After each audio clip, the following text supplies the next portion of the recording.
Welcome to another episode of Wiki. What? We have our three contestants here today. Introduce yourselves. Jonah. Ryan. Joe. And as usual, our three contestants will be given three facts. Two of these facts are real facts that we found from Wikipedia that are usually pretty weird. The third one we completely made up. Your job is to pick the one you think we made up. So, here are your first set of facts. These are all based on the presidency. Possible fact number one. The President's House was a mansion built in 1797 by the government of Pennsylvania and located in Philadelphia, then the temporary national capital. It was hoped that this house, intended for the president, would persuade the federal government to permanently stay in the city. However, it never actually housed any president. Fact number two. Most timelines consider President Trump the 45th and President Biden the 46th president, but in actuality, they could be considered 46 and 47. In the 1970s, there was a brief moment during Gerald Ford's presidency before a new VP was sworn in. The power had to be handed over from the Republican Gerald Ford to the Democratic Speaker of the House, third in line for the presidency normally, temporarily due to the president undergoing a routine surgery that put him under anesthetic. Carl Albert was technically acting as President of the United States for about 12 hours, but is not really considered to be a President of the United States by any official accounting. Or fact number three. It's often said that no one is above the law, and this statement proved true in 1872 when then President Ulysses S. Grant was giving a speeding ticket for riding his horse-drawn buggy too fast on a road in Washington, D.C. Which of those did we make up? President's House in Philadelphia? Speaker of the House becoming president for 12 hours? Or Ulysses S. Grant getting a speeding ticket in 1872?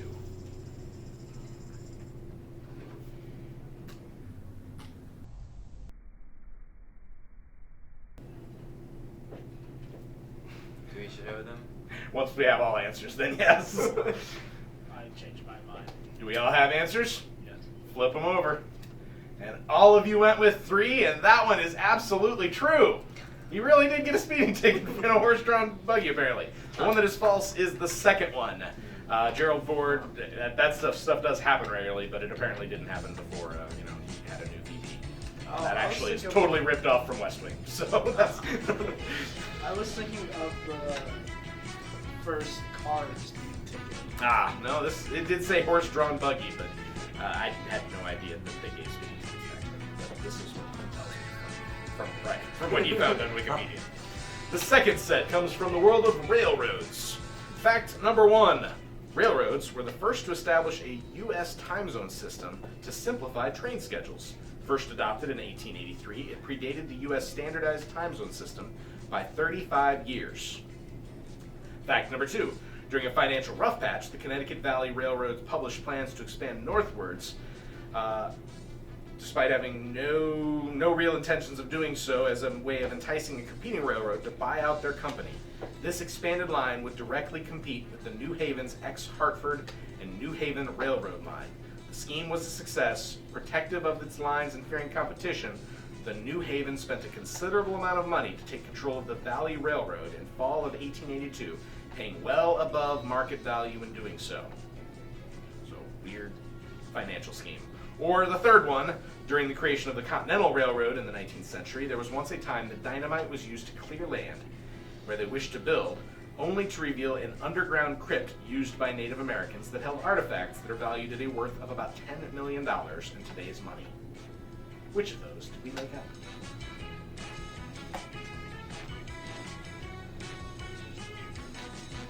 One thing is, if we're like counting these two, they're all pretty smart, so if we're counting them, we did good. What do you guys got? One, and B? Two? Two. And that means nobody got it right again, because it is number three. Number one and two are both real. I was like, maybe they could have been made by the shipping companies. Apparently not.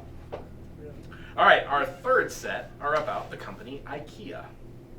IKEA is an acronym which stands for Ingvar Kamprad Terid Agunarid, something like Weird that. I Swedish don't know. Weird Swedish name. Which is the founder's name, farm where he grew up, and hometown. So named after founder's name, farmer he grew up in hometown. Don't worry about my butchering of his name because I'm sure it was terrible.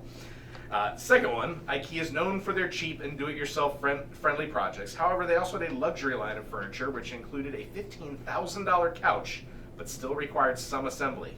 This line was widely unpopular because anyone who could afford such a couch didn't want to spend time putting it together. Or, fact number 3, IKEA was founded in 1943 by a 17-year-old boy with the money that his dad gave him for doing well in school. Which of those facts about IKEA did we make up?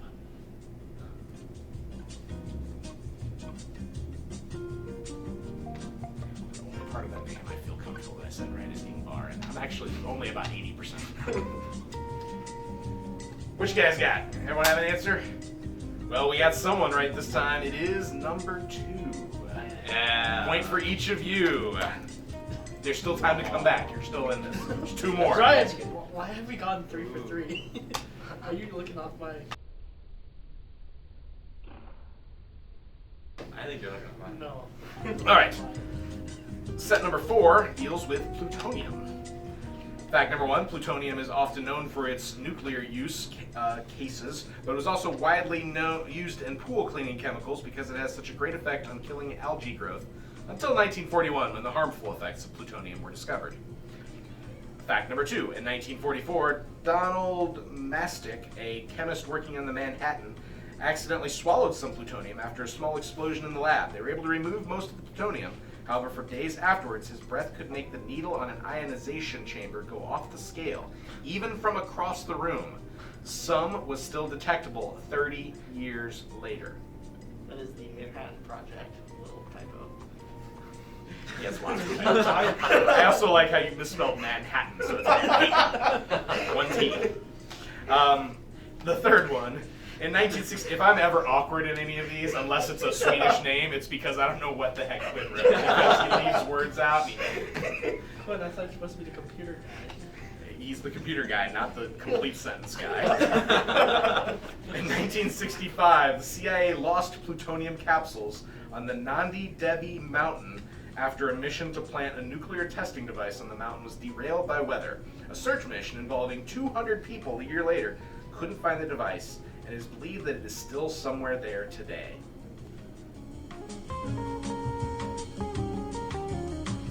Alright, what do we got? 1, and 3, and it is 1. Yeah. Alright, the last one is about the food industry. Fact number 1, in 1990, PepsiCo negotiated a $3 billion deal with former USS nations to exchange Pepsi syrup for vodka, cheese, and military ships. Number 2, sandwich. Do you know how it's spelled? It has 1 H in it. It's not sand, which, W-H-I-C-H. Anyway, fact number 2, you can edit that out if you choose to. Fact number 2, the chicken sandwich wars occurred in 2019 after Popeyes added a fried chicken sandwich to their menu. This prompted Chick-fil-A to claim that its own fried chicken sandwich predated Popeyes' sandwich. Popeyes saw a 40% increase in sales, and more than 20 well-known fast food brands added chicken sandwiches to their menus. Chicken sandwiches across all restaurants in this analysis combined grew in sales by 420%. The price of chicken reached a new 3-year record high. Or, number 3. In Iceland, one major chain restaurant sells what they call a penguin burger, which briefly caused PETA to protest the company in 1998 before it was revealed that it was just a maybe cute, maybe disturbing name for a normal beef hamburger. Which of those do we make?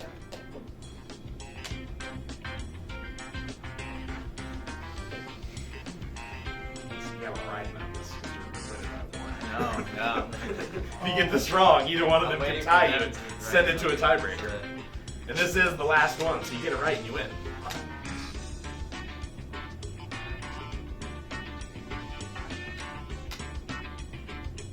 It's very secret. He doesn't want anyone to possibly steal his answer. Super toasted.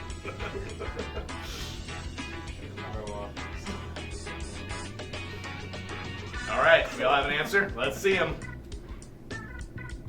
And the correct answer is number 3. So you did Yeah. you did What'd you stay do? ahead. Woo. I believe that is that 3, 2, 1. Yep.